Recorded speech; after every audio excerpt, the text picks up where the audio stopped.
Hey guys, welcome to Devbhoomi career point. तो कैसे हैं आप लोग? स्वागत है आपका एक बार फिर से परीक्षा वाणी के इस महाकुंभ में। मैं आपका दिल से हार्दिक स्वागत करता हूं इस महाकुंभ में। और इस महाकुंभ में गोते लगाकर मैं आशा करता हूं कि आप लोग सफलता के द्वार तक जरूर पहुंचोगे इस बार। और ये मेरा विश्वास भी है और मेरी पॉजिटिव एनर्जी बोलती भी है कि इस बार देवभूमि परिवार के बहुत से कैंडिडेट 746 कनिष्ठ सहायक और वीडियो के एग्ज़ाम में सफल होंगे। ठीक है, क्योंकि वो मेहनत आपकी साफ दिखती है। जो भी लोग लाइव में जुड़ते हैं, जो प्रैक्टिस सेट अटैम्प्ट कर रहे हैं हमारी एप्लीकेशन से, तो उनकी डेडिकेशन देखते हुए मुझे साफ लग रहा है कि इस बार बहुत से लोग इस बार बाजी मारेंगे। और मेरे को यही चाहिए।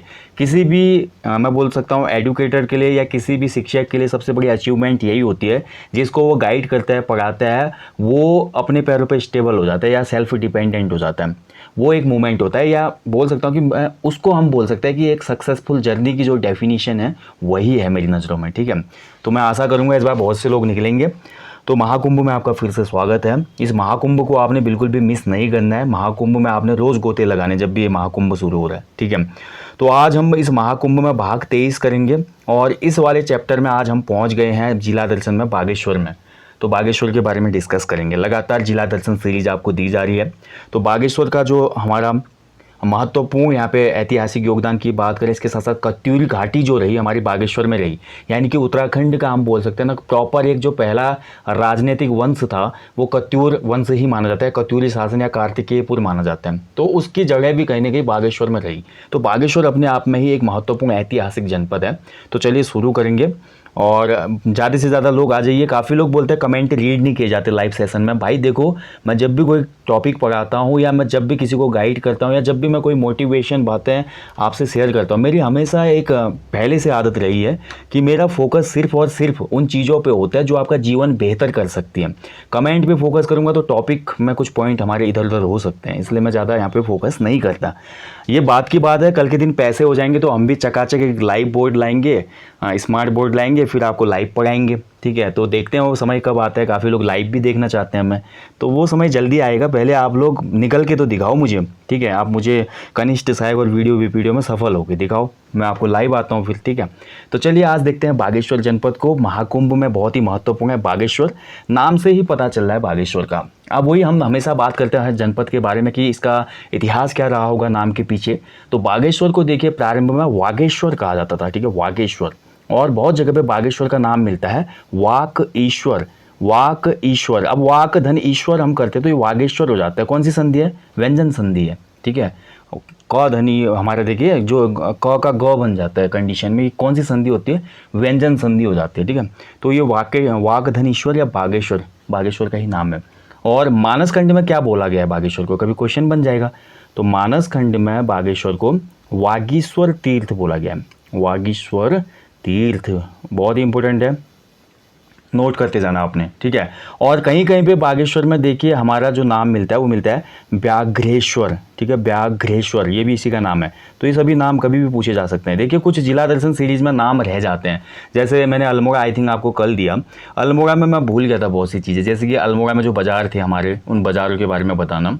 और अल्मोड़ा में हमारे जो अल्मोड़ा का उपनाम है वो तो मैं आपको बताना ही भूल गया, बाल मिठाई का घर।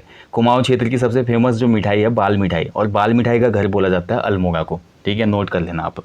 व्याघ्रेश्वर भी हमारा बागेश्वर को बोला गया है। बोला जाता है मानस खंड में ये बातें लिखी गई हैं कि जो हमारे ऋषि थे मार्कंडेय, ठीक है, मार्कंडेय ऋषि की हमारी यहाँ पे तपस्थली भी रही है इस प्लेस पे। और मार्कंडेय ऋषि का यहाँ पे तपिस्तान था। सरयू नदी ने जब यहाँ से आगे बढ़ना चाहा तो ऋषि का आश्रम ना बह जाए करके सरयू ने क्या किया, रुक गई। सरयू नदी आ रही, क्योंकि अब भाई पुरानी बात है, पौराणिक ग्रंथों में हम जो सीरियल देखते हैं पुराने, उनमें देखा होगा ना कितना सम्मान एक दूसरे के प्रति था उसमें, प्रकृति का मनुष्य के प्रति, मनुष्य का प्रकृति के प्रति। तो नदी जो हमारी सरयू आज बागेश्वर में बहती है, मार्कंडेय ऋषि का जो आश्रम होगा नदी के बीच में आ रहा होगा, तो नदी रुक गई भाई वहीं पर। और धीरे धीरे नदी रुकेगी तो क्या होगा, वहाँ पर तालाब बन जाएगा। ठीक है, और यहाँ पर क्या हो गया, तालाब बनने के बाद दोस्तों हमारा क्या हुआ कि बांध का जो तालाब था, तालाब फूटने और भारी अनर्थ की आशंका जैसे ही होने लगी, तो जो हमारी माता पार्वती थी, माता पार्वती ने गाय का रूप धारण किया और शिवजी ने बाघ का रूप धारण करके उसको मारने का अभिनय किया। ठीक है, यानी कि पार्वती बन गई गाय, शिवजी बन गए बाघ। और पार्वती के पीछे पड़ गए शिव जी, मतलब गाय के पीछे बाघ पड़ गया। अब इसको जैसे मार्कंडेय ऋषि ने देखा तो वो वहाँ से उठ गए, उन्होंने देखा भैया गाय को बचाना है भाई, बाघ उस पर अटैक कर रहा है, तो वो चले गए गाय के पीछे और यहाँ पे जो तप स्थल था वो खाली हो गया।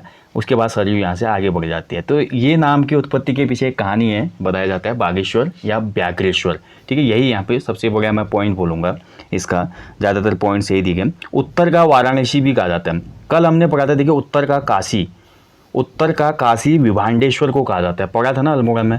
आज हम बात करें उत्तर का वाराणसी। ये छोटे छोटे पॉइंट होते हैं, जैसा आयोग पूछता है पॉइंट टू पॉइंट क्वेश्चन, उसको आपने देखना है, तर्क वितर्क ज़्यादा नहीं करना है भाई। उत्तर का वाराणसी किसे कहते हैं, तो बागेश्वर को कहा जाता है, ठीक है। अब बागेश्वर देखिए 4 पर्वतों के बीच में है, ये भी बहुत इंपॉर्टेंट है। बागेश्वर 4 पर्वतों के बीच में है, ठीक है। पूर्वी, पश्चिमी, उत्तरी, दक्षिणी, ऐसे देखिए 4 पर्वतों के बीच में ये बागेश्वर है। यहाँ से आती है हमारी गोमती, यहाँ से आती है सरयू, इन दोनों के संगम पर अभी हम देखेंगे बागनाथ मंदिर, वो बाद में डिस्कस करेंगे। अब इन 4 पर्वतों के नाम क्या है ये जान लीजिए आप, ठीक है। जो हमारा देखिए पूर्वी और पश्चिमी भाग है, पूर्वी भाग में जो पर्वत है इसको भीलेश्वर कहते हैं, पश्चिमी भाग वाले पर्वत को नीलेश्वर कहते हैं। उत्तरी भाग का जो पर्वत है इसको सूरज कुंड कहा जाता है, दक्षिणी भाग में अग्निकुंड स्थित है। यानी कि बागेश्वर हमारा भीलेश्वर, नीलेश्वर पर्वत तथा सूरजकुंड और अग्निकुंड के बीच में स्थित है, ठीक है। तो इसको आपने हमेशा याद रखना है। सरयू, गोमती और सरस्वती का यहाँ पे संगम था ऐसा बोला जाता है। सरस्वती हालांकि अदृश्य मानी जाती है, अदृश्य सरस्वती सरयू गोमती का ही संगम स्थल कहलाता है बागेश्वर, ओके। ये बहुत ही इंपॉर्टेंट पॉइंट है। अब आ जाते हैं सीधे हम इसके प्रशासनिक ढांचे पे बागेश्वर के। तो बागेश्वर एक अंतरपदीय जनपद है। अंतरपदीय मैं कल भी बता चुका, अल्मोड़ा भी था, ऐसा जनपद उत्तराखंड का जो केवल अपने पड़ोसी जनपदों को छूता है, ना किसी राज्य की सीमा को छूता है, ना किसी इंटरनेशनल बॉर्डर को टच करता है। तो यानी कि बागेश्वर भी हमारा इंटरनल डिस्ट्रिक्ट है। इसका मुख्यालय बागेश्वर में ही है, ठीक है। बागेश्वर का जो मुख्यालय है बागेश्वर में ही है। अगर स्थापना की बात करते हैं बागेश्वर की, बहुत इंपॉर्टेंट है। बागेश्वर को जिला कब बनाया गया था, तो बागेश्वर को जिला बनाया गया 15 सितंबर 1997। परीक्षा वाले में आई थिंक आपको 18 सितंबर दिया है, जो आप सही कर लेंगे। 15 सितंबर 1997 को बागेश्वर एक पृथक जनपद बनाया गया, किससे काटकर, अल्मोड़ा से, ठीक है। अल्मोड़ा से अलग हुआ बागेश्वर, तो 15 सितंबर बिल्कुल सही है, आप नोट कीजिएगा। बागेश्वर की अगर हम बात करते, देखिए बागेश्वर का मैप है ये। बागेश्वर के पूर्व में कौन सा जनपद है, तो पिथौरागढ़ जनपद है। बागेश्वर के पश्चिम में कौन सा जनपद है, तो चमोली है। बागेश्वर के उत्तर में कौन सा जनपद पड़ता है, तो उत्तर में भी पिथौरागढ़ ही पड़ता है। और बागेश्वर के दक्षिण में कौन सा जनपद पड़ता है, तो दक्षिण में हमारा अल्मोड़ा पड़ता है, ठीक है। तो ये बागेश्वर का भौगोलिक दृष्टिकोण है। बागेश्वर के क्षेत्रफल की बात करते तो इसका क्षेत्रफल है 2246 वर्ग किलोमीटर, ठीक है। क्षेत्रफल कितना है, 2246 वर्ग किलोमीटर। पॉपुलेशन की बात करते हैं अकॉर्डिंग 2011 सेंसस, तो ये रही हमारे 259898, ठीक है। कैलकुलेट कर लो, 2,59,898। बात करें यहाँ पे पॉपुलेशन डेंसिटी की, तो 116 रहते हैं यहाँ पे लोग प्रति वर्ग किलोमीटर में, 116 जनघनत्व था। इसके अलावा बात करते हैं यहाँ की साक्षरता दर की, तो बागेश्वर की जो साक्षरता दर रही लास्ट सेंसस के अकॉर्डिंग वो रही 80% के आसपास, ठीक है। कितनी रही, 80% के आसपास, ठीक है। तो ये बागेश्वर के संबंध में कुछ महत्वपूर्ण पॉइंट्स हैं। इसके अलावा जैसे हम हर सीरीज में करते हैं कि जो अन्य महत्वपूर्ण तथ्यों में हम देखते हैं कि वहाँ पे कितनी तहसील है, विधानसभा सीटें कौन कौन सी है, तो उनके बारे में भी थोड़ा डिस्कस कर लेते हैं। तो तहसीलों की अगर बात करें तो तहसीलें हैं बागेश्वर में 6 तहसीलें हैं। कौन कौन सी है, बागेश्वर, कपकोट, गरुड़, कांडा, काफलीगैर और दुगनाकुरी, ठीक है। और एक उप तहसील भी है सामा, ठीक है। सामा उप तहसील भी है, ये ध्यान रखेंगे। इसके अलावा बात करते हैं ब्लॉक्स की, विकासखंड की, तो विकासखंड है 3, कपकोट, कांडा और गरुड़, ठीक है। तो 3 हमारे यहाँ पे ब्लॉक्स हैं। बात करें यहाँ पे देखिए लिंगानुपात की, तो लिंगानुपात यानी कि सेक्स रेशियो, प्रति 1000 पुरुषों पर यहाँ पर 1090 महिलाएं हैं, जो कि इसका जो बोल सकते हैं लिंगानुपात बेहतरीन है, ठीक है। और उत्तराखंड का सर्वाधिक लिंगानुपात वाला जनपद कौन सा है, लास्ट टाइम क्वेश्चन बना था, ये अल्मोड़ा है। शिशु लिंगानुपात की बात करते हैं 2011 जनगणना के अनुसार, तो शिशु लिंगानुपात था बागेश्वर का 904, ठीक है। विधानसभा सीटें मात्र 2 ही हैं भाई बागेश्वर में, ठीक है। एक हमारी कपकोट वाली विधानसभा सीट है, दूसरी हमारी बागेश्वर की है, मात्र 2 ही सीटें हैं यहाँ पे, ठीक है। अब बात करते हैं दोस्तों, जिला मुख्यालय बागेश्वर में ही है। जिला बना 15 सितंबर 1997 को। बागेश्वर का अगर आधुनिक इतिहास में सबसे महत्वपूर्ण दिन बोले तो कौन सा होगा, तो वो दिन माना जाएगा 14 जनवरी 1921। क्यों माना जाएगा, अब याद आ गया होगा आपको, क्योंकि इसी दिन बागेश्वर में उत्तराखंड की धरती की सबसे बड़ी कुप्रथा कूली बेगार का अंत हुआ था, ठीक है। गांधी जी ने इस कूली बेगार जो उन्मूलन आंदोलन था इसको बोला रक्तहीन क्रांति। गांधी जी ने क्या बोला था इसको? रक्तहीन क्रांति, क्योंकि उसमें गांधी जी का असहयोग आंदोलन भी चल रहा था। ठीक है, तो इसीलिए हमारे जो स्वामी सत्यदेव हैं, जिन्होंने अल्मोड़ा में शुद्ध साहित्य समिति की स्थापना की थी, उन्होंने इस घटना को बोला था असहयोग की पहली ईंट। इसमें कंफ्यूजन होना है, असहयोग की पहली ईंट जो बोला वो स्वामी सत्यदेव ने बोला, कुली बेगार आंदोलन को रक्तहीन क्रांति गांधी जी ने बोला। ठीक है, क्लियर हो गया ना इतना आपका। बागेश्वर की बात करते हैं तो बागेश्वर जो हमारा शहर है, जिला मुख्यालय है, वो हमारा इधर से आते गोमती, इधर से आते सरयू, इनके तट पर स्थित है, मतलब संगम पर। और यहीं पे स्थित है हमारा बागनाथ मंदिर, जो कि बहुत ही प्राचीन मंदिर है, कत्यूरी कालीन। तो बागनाथ मंदिर की हम थोड़ा बात कर लेते हैं। बागनाथ मंदिर दोस्तों हमारा बोला जाता है, जो मानस खंड है, मानस खंड के अनुसार ये बोला जाता है कि यहाँ पे भगवान शंकर के प्रियगण चंडीस ने नीलेश्वर और भीलेश्वर पहाड़ी पर अनेक देवी देवताओं को बसाया था, ऐसा बोला जाता है। और इसी मंदिर के नाम पर जिले का नामकरण भी हो जाता है, बागनाथ के वजह से ही तो बागेश्वर बोला जाता है, ऐसा बोला जाता है। अब मंदिर की हम बात करते हैं मध्यकाल में, तो ये मंदिर जो है कत्यूरी कालीन है। ठीक है, कैसा है? कत्यूरी कालीन। बाद में इसका जो जीर्णोद्धार वगैरह करवाया गया था, क्वेश्चन हमेशा जीर्णोद्धार से आजकल ज़्यादा बन रहा है, तो जो हमारा बागनाथ मंदिर का जीर्णोद्धार कराया वो किसने करवाया था? वो हमारा चंद शासक लक्ष्मी चंद ने करवाया था। लक्ष्मी चंद वही शासक था भाई जो 7 बार युद्ध में हार गया था। लखुली बिराली इसको कहा जाता था। लखुली बिराली का मतलब होता है भीगी बिल्ली। ठीक है, और श्यालबुंगा इसका किला था। तो इसी लक्ष्मी चंद ने ये मंदिर बनाया था, नागर शैली में बनाया ये। ठीक है, नागर शैली, या बोल सकते हैं हमारे उत्तराखंड के हिसाब से कत्यूर शैली भी हम इसको मानेंगे। ठीक है, क्योंकि उत्तर भारत के जितने मंदिर हैं वो नागर शैली में ही होते हैं। उसके अलावा फिर हमारी क्षेत्रीय जो शैली होती है उसका मिक्सर कभी कभी देखने को मिलते हैं। तो केदार शैली हम जो बोलते हैं, कत्यूर शैली या केदार शैली, उसमें बना हुआ है। इसके बाद अगला जो प्लेस आता है दोस्तों, ये हो गया बागनाथ मंदिर। इसके बाद नेक्स्ट प्लेस हम बात करेंगे यहाँ पे बैजनाथ। बैजनाथ भी बहुत मोस्ट इंपॉर्टेंट पॉइंट है यहाँ आज के बागेश्वर जनपद का। बैजनाथ की जैसे बात करते हैं कि बागनाथ अलग है, बागनाथ मंदिर हमारा मेन बागेश्वर में है, जबकि बैजनाथ जो है हमारा लगभग बागेश्वर से 20-22-25 किलोमीटर की डिस्टेंस पे। बैजनाथ जो था कत्यूरी शासकों की राजधानी रही। ठीक है, बैजनाथ को कत्यूर घाटी भी कहा जाता है, बैजनाथ को कत्यूर घाटी भी कहा जाता है। बैजनाथ भी एक संगम पर स्थित है, गोमती आती है, गोमती में यहाँ मिलती है गरुड़ गंगा। ठीक है, एक गरुड़ गंगा यहाँ भी है, बैजनाथ में ही गरुड़ गंगा बहती है। और बैजनाथ में दोस्तों हमारा ये गोमती नदी पर एक आर्टिफिशियल बैराज भी है। ठीक है, आर्टिफिशियल झील भी है, जिसको बैजनाथ झील भी कहा जाता है, ध्यान रखेंगे। यहाँ पर 26 मंदिरों का समूह देखने को मिलेगा आपको, 26 मंदिरों का। और बैजनाथ को ही बहुत से इतिहासकार बोलते हैं कि कार्तिकेयपुर जो वास्तविकता यही है, वो जोशीमठ में हालांकि प्रारंभिक राजधानी रही थी कत्यूरी शासकों की, लेकिन वास्तविक अगर कार्तिकेयपुर की बात की जाए या कल्पना की जाए तो वो हमारा बैजनाथ ही था। और बैजनाथ का जो लोकेशन भी है ना, आप देखेंगे बिल्कुल बैजनाथ ऐसा लगता है गैरसैंण है, जैसे बिल्कुल गैरसैंण। सैंण का मतलब बताया था ना मैंने आपको, बिल्कुल मैदान, मैदानी भागों को पहाड़ी भाषा में सैंण कहा जाता है। तो वैसे ही लोकेशन में है गरुड़ भी हमारा, बिल्कुल बैजनाथ जो जहाँ पे पड़ता है मंदिर। ठीक है, ये गरुड़ तहसील में पड़ता है।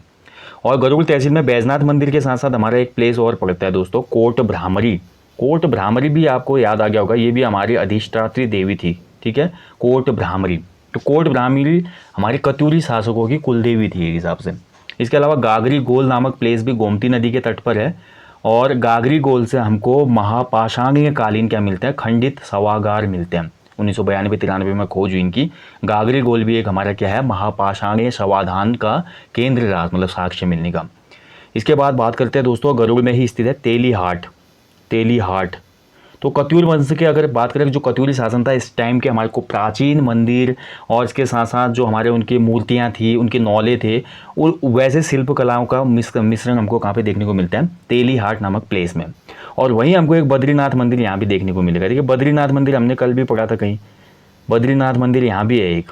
ठीक है, बद्रीनाथ मंदिर समूह यहाँ पर भी है। ये मंदिर समूह है, 14वीं शताब्दी में निर्मित ये बद्रीनाथ मंदिर समूह है दोस्तों। यहाँ पर चतुर्भुजीय विष्णु की प्रतिमा रखी गई है, मतलब भगवान विष्णु की 4 भुजाओं वाली मूर्ति यहाँ पे देखने को मिलती है। ठीक है, इसके बाद हम पहुँच जाते हैं दोस्तों कपकोट। कपकोट भी हमारी तहसील है, अभी हम पढ़ चुके हैं बागेश्वर की।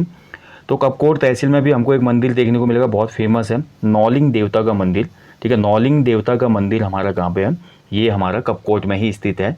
ये मूल नारायण के पुत्र माने जाते हैं। ऐसे भी क्वेश्चन बन जाता है ना, लास्ट टाइम बना था ना, गोलू देवता किसके पुत्र थे। ऐसे ही हमारे जो नौलिंग देवता हैं हमारे, ये मेनली माने जाते हैं उस तरफ की अगर हम बात करें, क्योंकि दानपुर जो घाटी है, दानपुर वैली जो आएगी ना, वो बागेश्वर में ही आएगी। और दानपुर वैली अपनी संस्कृति के लिए जानी जाती है प्राचीन, इस चीज़ का ध्यान रखें।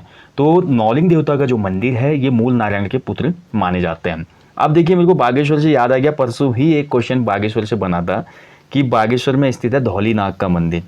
देखिए नाग मंदिर वैसे तो पिथौरागढ़ में है और जो धौली नाग मंदिर है वो बागेश्वर में है। ठीक है, ये आपको नोट करना है, धौली नाग मंदिर बागेश्वर में, बेनी नाग या बेली नाग जो है वो पिथौरागढ़ में। बागेश्वर में एक झरना भी आपको देखने को मिलेगा, झीलम झरना। क्या झरना है? झीलम झरना। ठीक है, गोगीना गांव है बागेश्वर में एक, तो गोगीना गांव के आसपास ही ये झीलम झरना पड़ता है। इसके अलावा देखिए कांडा तहसील है हमारी बागेश्वर की, और कांडा में बोला जाता है ना, एक प्राचीन कालिका मंदिर की स्थापना आदि गुरु शंकराचार्य ने की थी।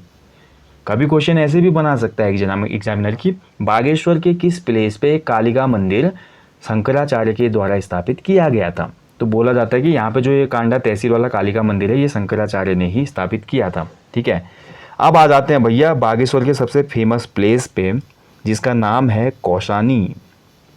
कौसानी देखिए गांधी जी आए थे ना यहाँ पे 1929 में, गांधी जी ने कुमाऊं की यात्रा की थी। क्वेश्चन बना था अभी आपके एग्जाम में।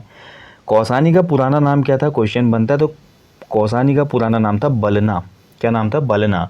और कौसानी जो है वो पिंगनाथ पहाड़ी पर स्थित है। कौन सी पहाड़ी पे? पिंगनाथ पहाड़ी पे। बहुत ही खूबसूरत यहाँ का नज़ारा, बहुत ही खूबसूरत यहाँ का क्लाइमेट बोल सकते हैं। मतलब स्वास्थ्य लाभ किसी को लेना है, मेंटली पीस चाहिए, तो मैं बोलूँगा कौसानी में जाइए और कुछ दिन बिताइए। वैसे तो हमारे उत्तराखंड के पहाड़ों में हर जगह पीस है, बिल्कुल कहीं पे भी आप जाओ गाँव में मज़ा आता है, लेकिन कौसानी में एक अलग बात है और वहाँ पे आप बहुत सी चीज़ें देखेंगे। सबसे पहले तो आपको दिखेगा कौसानी में गांधी से रिलेटेड जो आश्रम है, अनासक्ति आश्रम। तो उत्तराखंड में अनासक्ति आश्रम कहाँ पे क्वेश्चन बनता है? तो हमारा ये कौसानी में है। गांधी जी यहाँ पे आए थे 1929 में, 12 दिनों का उन्होंने प्रवास किया था यहाँ पे, 12 दिनों का। और अपने समाचार पत्र यंग इंडिया में कौसानी को उन्होंने भारत का स्विट्ज़रलैंड कहा था। देखिए गांधी जी ने कोई एक बोल सकते हैं इंडिपेंडेंट यहाँ पे स्टेटमेंट नहीं दिया था किसी को, लेकिन अपने ही पत्र में उन्होंने क्या बोला कौसानी को? भारत का स्विट्जरलैंड। और कौन से पत्र में? यंग इंडिया में। ठीक है, और यहाँ पर दोस्तों गांधी जी की एक शिष्या भी थी जिनका नाम था कैथरीन हाइलामन। कैथरीन हाइलामन को हम जानते हैं सरला बहन के नाम से। तो सरला बहन गांधी जी की अनुयायी थी और सरला बहन के द्वारा यहीं कौसानी में एक लक्ष्मी आश्रम की भी स्थापना की गई। तो लक्ष्मी आश्रम की स्थापना कब हुई थी? तो 1948 में हुई थी, 1948 में। आज भी देखिए जो लक्ष्मी आश्रम है ना, ये बहुत योगदान दे रहा है। जैसे किसी महिला का क्या होता है कि सडनली पति की डेथ हो जाती है, विधवा हो जाती है, वो बच्चे हैं, जिम्मेदारी हैं, तो बहुत सी ऐसी महिलाएं जो यहाँ पे स्वयं उद्योग में लगी हुई हैं और उनके बच्चों को बहुत ही अच्छी क्वालिटी एजुकेशन यहाँ पे लक्ष्मी आश्रम के द्वारा प्रोवाइड करवाई जाती है। कुछ ऐसी चीज़ें यहाँ पे हो रही हैं, मतलब तो महिला सशक्तिकरण और शिक्षा के लिए मतलब प्रयासरत है आज भी ये आश्रम। ओके, इसके बाद देखिए कौसानी में हमको देखने को मिलता है भैया पंत संग्रहालय, क्योंकि आपको पता ही है पंत संग्रहालय से याद आ गया होगा उत्तराखंड राज्य के जो हमारे प्रकृति के चितेरे हैं जिनका नाम है सुमित्रानंदन पंत, उनका जन्म कौसानी में ही हुआ था सन 1900 में। ठीक है, तो पंत जी का जो यहाँ पे हमारा बोल सकते हैं ना, जो हमारा मूल निवास है या पंत जी का जो पैतृक आवास है, वहाँ पे हमारा पंत संग्रहालय है, पंत वीथिका है। प्रत्येक वर्ष यहाँ पे कविता या कवि सम्मेलन भी आयोजित करवाया जाता है। ओके, तो आपने ये ध्यान रखना है, बहुत ही महत्वपूर्ण है। कौसानी में ये महत्वपूर्ण कुछ चीज़ें जो आपको अच्छे से याद रखनी है। और पंत जी से अब एक पॉइंट हमेशा ही बनता है भाई, पंत जी को भाई सबसे बड़ा पुरस्कार मिला था साहित्य का चिदम्बरा के लिए, बनता है ना क्वेश्चन हमेशा 1967 में। ठीक है, ज्ञानपीठ, भारतीय ज्ञानपीठ जो पहला था इनको मिला था वो। ओके, इसके अलावा बागेश्वर में एक गुरु गोरखनाथ मंदिर भी स्थित है। ठीक है, ये ध्यान रखेंगे। और ये चिरपत कोट पहाड़ी पर स्थित है, चिरपत कोट पहाड़ी पर। पहाड़ियाँ भी पूछने लग गया आजकल आयोग। शिखर मंदिर, शिखर मंदिर भी एक बहुत फेमस टेम्पल है भाई बागेश्वर का, इसको आपने नोट करना है। शिखर मंदिर पर दोस्तों मूल नारायण का मंदिर है। ठीक है, ये आपने ध्यान रखना है। इसके अलावा भद्रकाली मंदिर, कई बार पूछा गया भद्रकाली मंदिर। भद्रकाली मंदिर भी हमारा बागेश्वर में ही स्थित है और इस मंदिर की तुलना काली मठ से की जाती है। जो काली मठ है ना गढ़वाल क्षेत्र में, उस मठ से इसकी तुलना होती है भद्रकाली।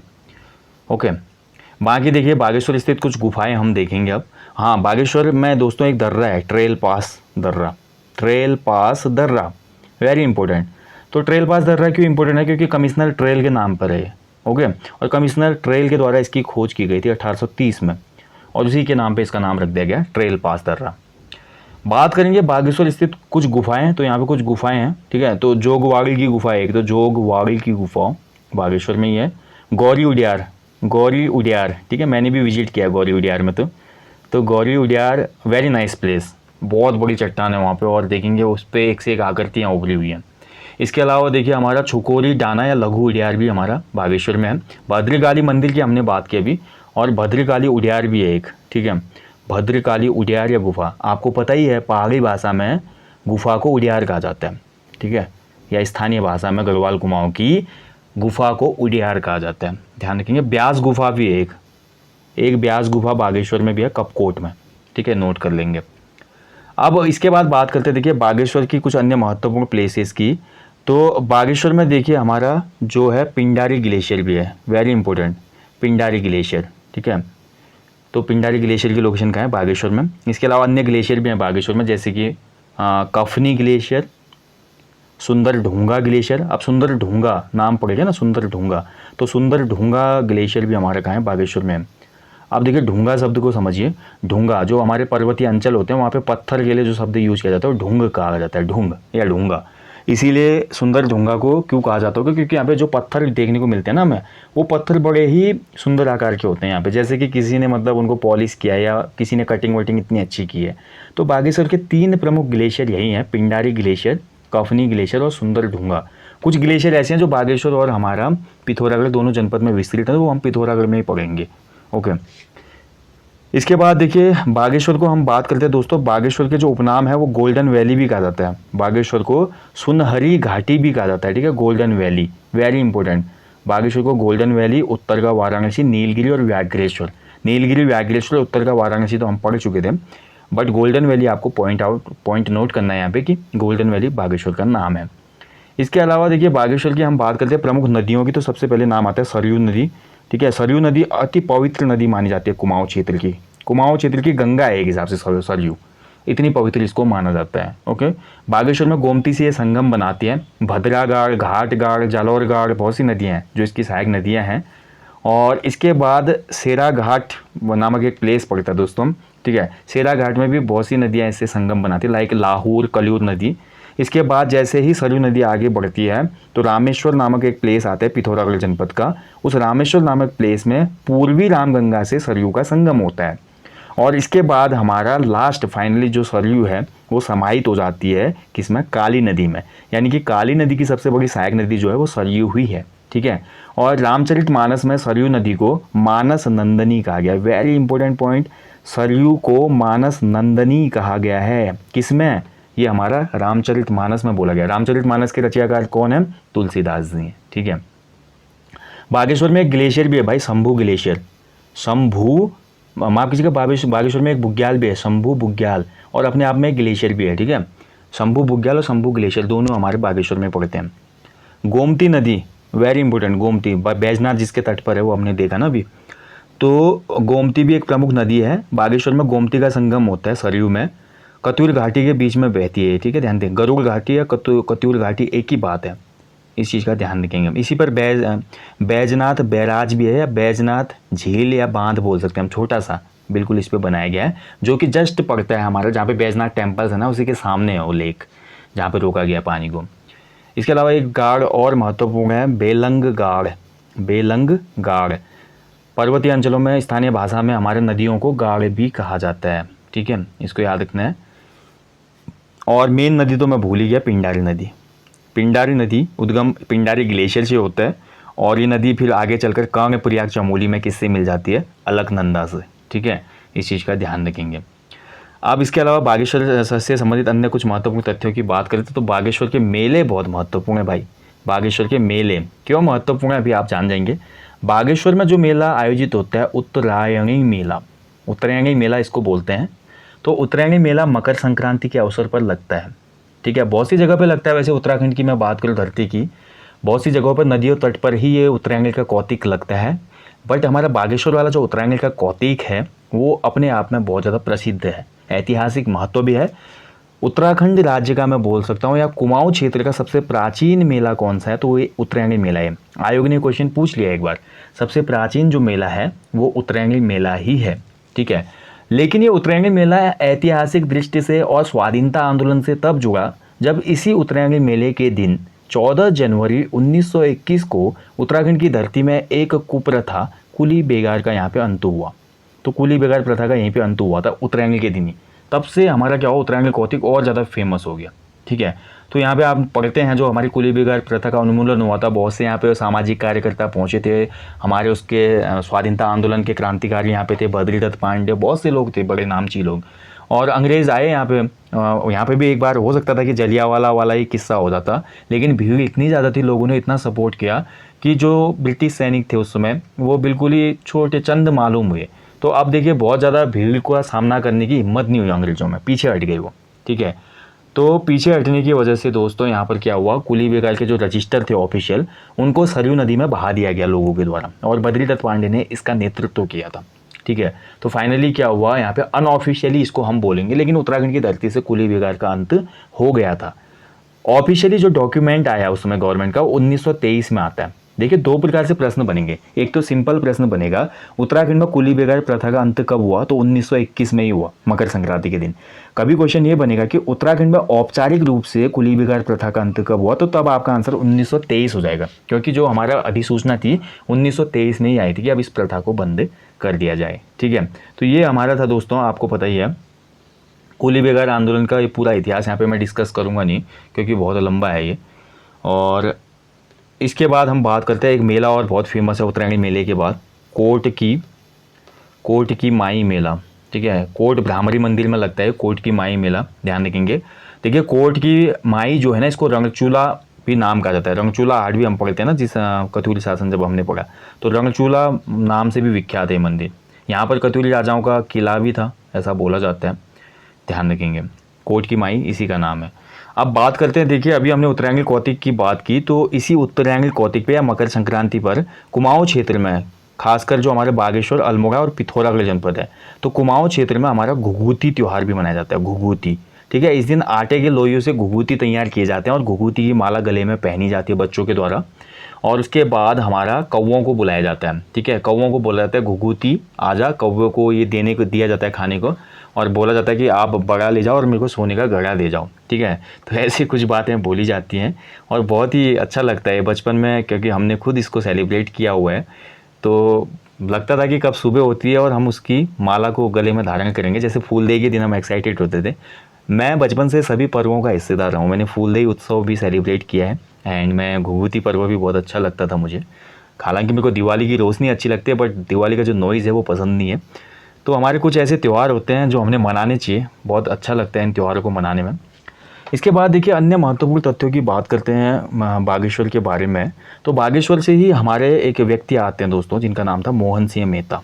ठीक है, बागेश्वर से कौन आते हैं, मोहन सिंह मेहता, हमने पढ़ा था ना। मोहन सिंह मेहता पहले व्यक्ति थे जेल जाने वाले, उत्तराखंड से जेल जाने वाले पहले व्यक्ति कौन थे, वो मोहन सिंह मेहता जी थे। बहुत इंपॉर्टेंट पॉइंट है, कई बार क्वेश्चन बनता है कि पहला बोल सकते हैं कि जो पहला स्वाधीनता आंदोलनकारी कौन था जो जेल गया, तो वो हमारे मोहन सिंह मेहता थे। ओके, इसके अलावा कुछ और पॉइंट रह गए तो आप कमेंट कीजिए बागेश्वर के बारे में। लगभग सभी पॉइंट हो गए हैं बागेश्वर की, क्योंकि बागेश्वर एक छोटा सा जनपद है, तो इतने ज़्यादा यहाँ पे पॉइंट रहते नहीं। ठीक है, लगभग सभी पॉइंट हमने क्लियर यहाँ पे कर लिए हैं। गुफाओं को हमने हो ही गया, ग्लेशियर हो ही गया है।